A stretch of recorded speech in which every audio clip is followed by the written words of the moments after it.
Shiko, unë besoj me sinqeritet më të madh të them që këtu energjitë më të mëdha i shpenzon pushteti. Është pushteti i cili ka mobilizuar gjithë njerëzit e vet në media, në rrjetet sociale, të cilët një element kanë. Saliu. Është e dobët opozita. Të gjithëve u them, nëse opozita është e dobët, Edi pse i vjedh zgjedhjet.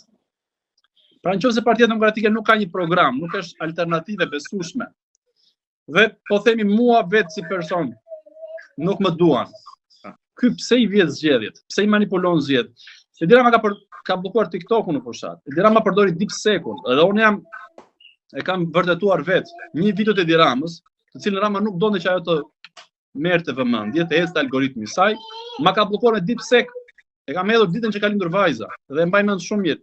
Ka shkuar 75.000 view për 24 orë dhe pastaj ngeci. Dhe kam diskutuar me ekspertë, më thanë pse po e thua këtë, ku e bazon. Ja dhash si provë, tha okay, dakor, ke të drejtë.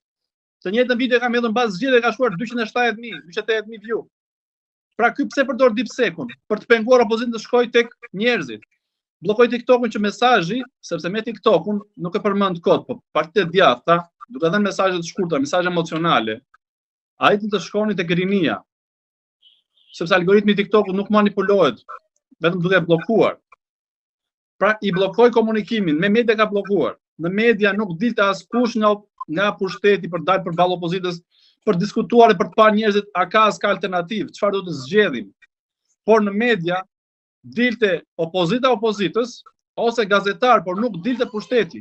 Një herë që kanë dalë përballë doktor Elina Limetit, dhe një kolegu juaj ka bërë si humor atë ditë, tha besoj që nuk do shoh me Elina Limetin debat, sepse sot i shkatroi tek shëndetësia pushtetin. Pra, në media, ato që janë zyrtarë, apo në mediat kombëtare, Edi Rama ka bllokuar komplet komunikimin. Gjithë diskursi publik shkon sa dobët është opozita. Por thash edhe një herë, po ndoshta nga që pritshmëritë më të mëdha janë aty te opozita, që ajo ta sjellë ndryshimin. Dakor. Por nuk mund ta mbash fjalën diskuto për programin e opozitës. Minimumi etik që vendosi, uljen e taksave për infrastrukturën që kishte projekte jashtëzakonisht shumë të mira, për të përmirësuar edhe për t'i dhënë një zhvillim infrastrukturës shqiptare. Ne kemi 13 vjet që nuk kemi parë një linjë trami në Tiranë. Ne kemi 13 vjet nuk ka përfunduar akoma linja e trenit nga Durrësi në Tiranë, që është arteria kryesore e këtij vendi. Ne kemi 13 vjet që janë bërë vetëm 4 kilometra të rrugës kryesore Tiranë-Durrës. Dhe prap bllokohet trafiku sepse nuk kanë ku të shkojnë, do shkojnë deri në mbi Kalim Kashajt, pastaj do bllokohet prap, do futesh në Hing.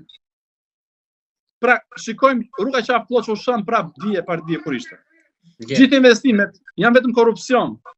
Dhe përballë investimet të Partisë Demokratike që rruga e Kombit edhe sot nuk ka nevojë për të hedhur asfalt sipër, sepse traseja e saj është e tillë, është bërë nga të huajt, nuk është bërë nga shqiptarët, nuk është bërë me synimin për të vjedhur.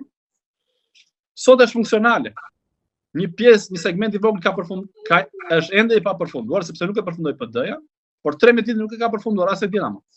Dhe ka vënë traumë prej 3 apo 4 vitesh, merr vetëm lek nga shqiptarët, nga kosovarët, dhe ajo pjesë e rrugës Kombit që ngeli nuk është përfunduar as pas 13 vitesh.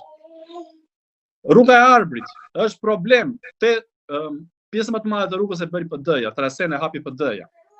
Kishte ngelur një pjesë nga Tujani, po themi, deri në tunelin e Murizit, që duhej asfaltuar se traseja ishte hapur. Por tuneli sot nuk jepet dhe inxhinierët thonë nuk e firmosim se do shkojnë në Burg. Por me gjithë këtë panoramë që ju bëni, ju jeni qartë që me program nuk është se vjen në pushtet, mos ndoshta duhet gjetur në një mënyrë tjetër. Mënyra është kjo, siç urrëzua Veliaj, me protesta, dorëzoi Rama me protesta, nuk ka rrugë tjetër, Rama nuk bën zgjedhje. Pra, kushdo që thotë që ka fajin Sali Berisha, por nëse Sali Berisha është njeriu më i urryer në Shqipëri, a duhet të votojnë të lirë shqiptarët apo jo? A duhet të zgjedhin shqiptarët? Si do shkojmë në Bashkimin Evropian pa zgjedhur, pa bërë votime të ndeshme? Si do shkojmë në Bashkimin Evropian ku Rama e bllokon drejtësinë? Po themi që opozita është shumë e dobët, le të dilte në opozitë tjetër. Nuk po përmend as këta që janë pretendent që bëjnë opozitën opozitës kryesisht, por mund të dilte dikush tjetër i panjohur. por duhet që drejtësia të vinte para në bandën e akuzuarve Belinda Ballukun. Duhet të arrestonte Edi Ramën. Sepse vetë ministra thonë nuk firmozin dot një tender 1 milion euro, po nuk mori vesh Edi Rama, po nuk mori pjesën vetë Edi Rama.